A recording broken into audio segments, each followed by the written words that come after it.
Hello. Today we're going to talk about banking from the standpoint of debit cards and credit cards, I guess. The thing about debit cards is that you only have access to the amount of money that you have in your account, which could be linked to your checking account. And once you get to the point where you are out of funds to cover the purchase, when they try to ring this thing up, the merchant will say, "I'm sorry, there's insufficient funds in your debit card to pay for this purchase." And then you'd say, "Oh, gee, I didn't realize that was that low. Okay, I'm sorry about that." And hopefully it's not a meal or something that you ran up a big bill. But in any event,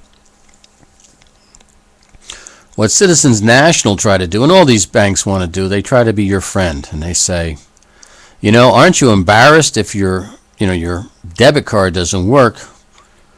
And that way, when you go out with someone and it doesn't work, you're going to be embarrassed. And so what we're willing to do is give you extend you some credit on the on your debit card. It's not really free credit. What it is that they'll cover you, but they'll charge you $35 per pop.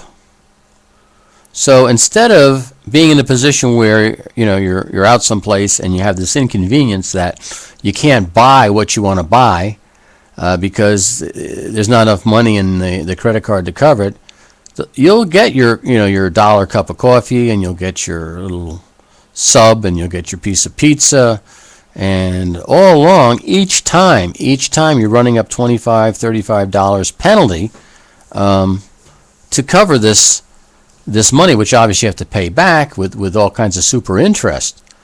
But anybody who gets themselves into that type of situation, you're crazy. I mean, you might as well have just a credit card. And basically the credit card they're going to charge you some usurious commissions or interest rates on what you have outstanding at the end of the month if you don't pay it.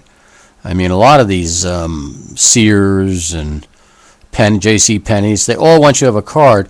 They are praying. They are getting on their knees and praying that you miss a payment, that you got caught up in something else and you just forgot to make the payment. And so they'll give you like another 10% off on something. So you buy the 10% off because you used your card there, and then you're like a week off. You say, "Oh my God, I forgot to pay that bill." So you pay the bill, and now you have another $30 you have another $30 bill because of the fact that you were late fee. So what these banks are doing, they're just basically like vultures going after the people with limited funds and sucking every last penny they can out of them. And it's nice that they can sponsor 10K, 5K races and stuff, and they're so community minded. They really care about you, but they do everything to encourage the people who basically don't follow their banking as closely as other people might. So yeah, when Citizens Northern up there in Towanda wanted me to get this overdraft privilege, I told them. They called me up about it, and they said, "Do you want to?" I said, "What, are you crazy? What, are you on drugs or something? It's insane." I know somebody who had that issue, and hopefully they'll get out of it. But there's no. I mean, typically, we have to stop getting in debt, and you should have a credit card if you need something absolutely positively, and you need something, and it's a matter of life and death.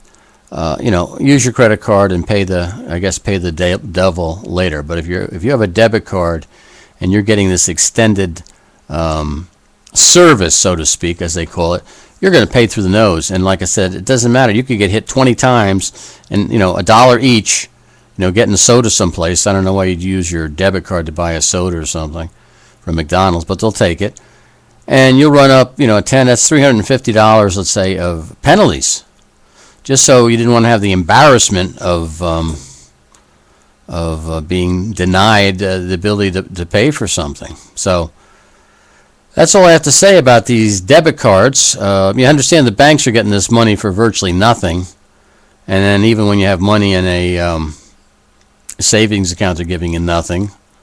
I think the strategy nowadays, if you have any money, is to buy things that you know you're going to need, that you know the price is going to go up. I mean, if you know you're going to be buying a car in the near future, at this point you're better off buying the car in the dollars now, because eventually with the inflation, that price of that car is going to go up tremendously. And everybody's been laughing at silver and gold and all that. But something's going to happen. We are totally broke. Now we're involved in another battle. Instead of using that money that we're doing to blow the living crap out of Libya, we could have given those same resources, that money, to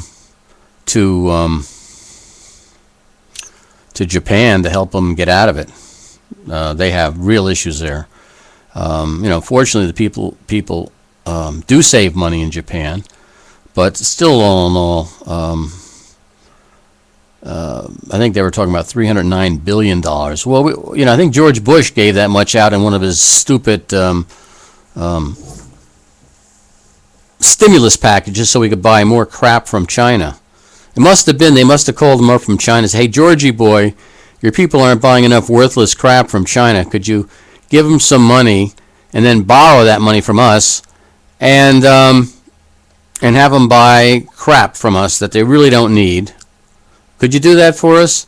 I mean, even that cars for junks or cash for junks or whatever, there was no need for these people to buy American cars. No, that wasn't.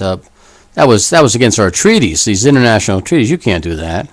In fact, there was some article about a town.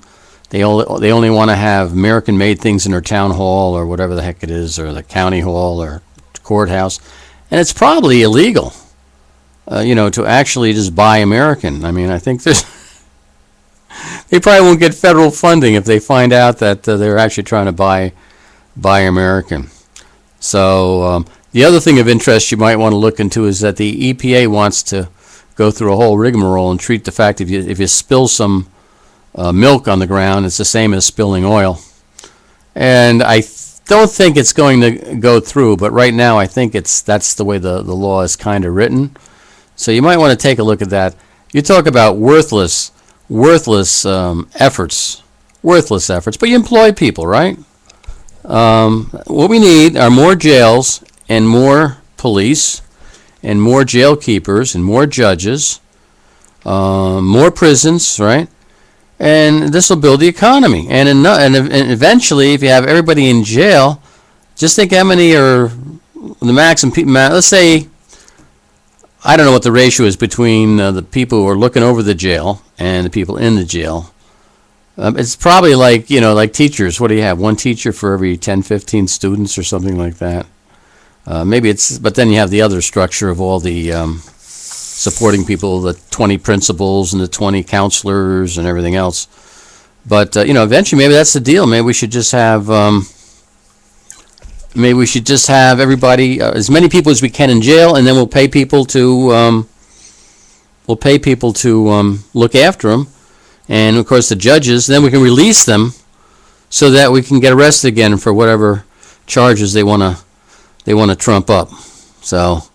This is Jerry. He's becoming a real spoiled bum, right, Jerry? Say hello to everybody. Come on. You can say hello. Let's get your handsome face up there. Come on. There he is. Isn't he a doll? He is an amazing cat. Okay, Jerry. All right. Have a nice, wonderful life, I guess. And go see Bill Ayers tomorrow and learn about terrorism. I think they're going to offer, Bomb Making 101 up at Montclair State University. Maybe that's what he's talking about. I don't know. He's non-repentant, so what does he care about? Go see Bill Ayers at Montclair State University tomorrow, Thursday. I think it's the 24th, 7:15 maybe up there in New Jersey. Yeah, and that's why they want money for these colleges. Great. Bye.